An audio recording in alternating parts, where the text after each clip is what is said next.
Want to know how to back up your PUBG Mobile data?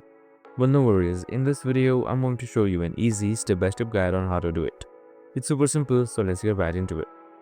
Now, first off, simply open up your PUBG Mobile application, and if you are in the guest account, there is a simple way to link it and back up your PUBG Mobile data. So for that, simply on the bottom right, you can see this arrow icon. Just simply press on it, and on the top, you can see settings. Press on it again. Now you should be directed to account, so make sure you are on accounts as well. And right here on the first line you can see linked.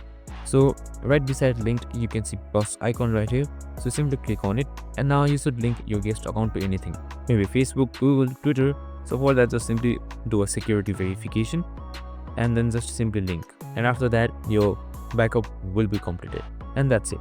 Super simple and easy. After that is done, you need to log out and log in as well to make sure the changes take place safely. I hope this video helped. If it did, make sure to like, subscribe and tune in with us for more of these videos. See you in the next one.